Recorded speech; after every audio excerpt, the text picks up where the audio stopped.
faire un point technique sur le DAX 40 avec Eric Seban, trader formateur et coach. Bonjour Eric. Bonjour. Alors le DAX qui a lui aussi retrouvé ses niveaux de la mi-septembre, est-ce que la baisse de ces dernières semaines est totalement effacée? Pour l'instant, oui. Niveau de mi-septembre, début septembre, mi-septembre, on est passé par cette zone à plusieurs reprises en septembre. Beau rebond, en effet. Structure haussière en construction, ce qui n'était la semaine dernière qu'un rebond technique commence à prendre peut-être la forme d'autre chose, mais c'est un peu tard pour dire, un peu tôt pour peut-être conclure que on est repassé en tendance haussière. Évidemment, c'est trop tôt parce que de toute façon, nous n'avons pas un contexte qui permet d'aller dans ce sens. C'est-à-dire que pour l'instant, et jusqu'à preuve du contraire, comme depuis des semaines, même des mois, le DAX il est plutôt aujourd'hui animé par la spéculation. Donc on a plutôt des mouvements qui se déplacent dans le vide, plus 6, moins 6, ça se fait chaque semaine, on a à peu près ça. Des excès, un marché qui bouge facilement parce que justement il n'a pas de contrepartie, vu qu'il n'y a pas beaucoup de densité, pas beaucoup d'acteurs. Beaucoup de spéculation. Quand je dis pas beaucoup de densité, pas beaucoup d'acteurs, c'est parce que j'exclus évidemment les gérants qui n'interviennent pas, qui sont toujours sur la touche, qui attendent d'avoir un peu plus de visibilité pour prendre des décisions moyen terme, en tout cas pour commencer à construire des convictions, parce que le problème, il est là, c'est que les mouvements dans l'indice, c'est principalement des gens qui font des paris très court terme. Il n'y a pas d'investisseurs moyen-long terme. Et puis d'ailleurs, il est très compliqué d'investir à moyen long terme aujourd'hui. Si on est contraint d'investir sur cet horizon de temps, c'est compliqué compte tenu en effet du contexte et de l'hésitation qui domine dans les échanges. Hésitation qu'on perçoit à travers les graphiques, évidemment.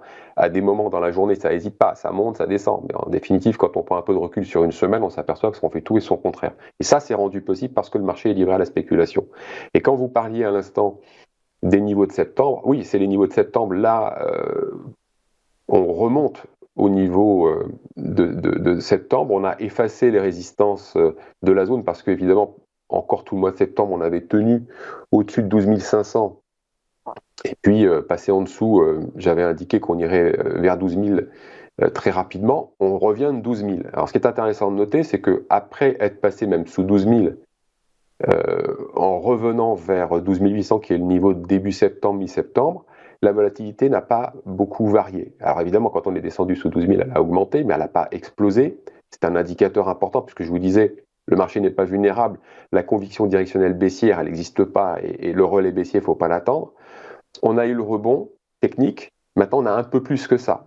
Alors la problématique, maintenant, c'est de se poser la question, de comprendre qu'est-ce qui pourrait provoquer un peu plus que ce qui est dans la mise en place actuelle d'une structure haussière, sur le plan purement chartiste, parce que sur le plan contextuel, on n'a rien d'autre. Sur le plan sanitaire, il n'y a rien de nouveau. Sur le plan économique, l'inflation, les grèves, ok. Poutine n'a pas décidé d'arrêter la guerre. Donc, par rapport à mercredi dernier, il n'y a rien de nouveau. Qu'est-ce qui peut expliquer ce mouvement de hausse? La spéculation. On s'arrête. Alors, je vous avais parlé il y a 15 jours d'une résistance technique qui avait justement arrêté les prix. On était reparti en arrière de 4%. Là, on l'a effacé hier.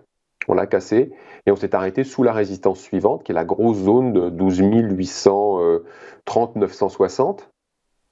Celle-là, elle va être difficile à passer. Si on la passe à la faveur de quelques contraintes techniques, notamment de vendeurs qui doivent se racheter ou de vendeurs d'options qui sont obligés de suivre le sous-jacent, peut-être qu'on peut arriver à la passer. Mais elle ne va pas être difficile à passer. Et surtout, une fois qu'on l'aura passée, qu'est-ce qui va se passer? Est-ce qu'on va aller au-delà ou est-ce qu'on va la réintégrer? Pour l'instant, ce qu'on fait à l'instant T à l'ouverture, c'est qu'on ouvre. Alors on ouvre. Le marché action ouvre. Le DAX, il a ouvert depuis 2 heures ce matin, mais on revient sous la résistance. Nous sommes au niveau de la clôture d'hier soir.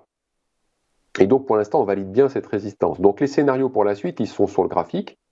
Les niveaux qui sont sur le graphique sont inchangés. Ça peut servir pour éventuellement déterminer des objectifs pour des positions qui seraient ouvertes à la hausse, à la baisse, parce qu'on peut vraiment jouer les deux sens dans l'état actuel des choses.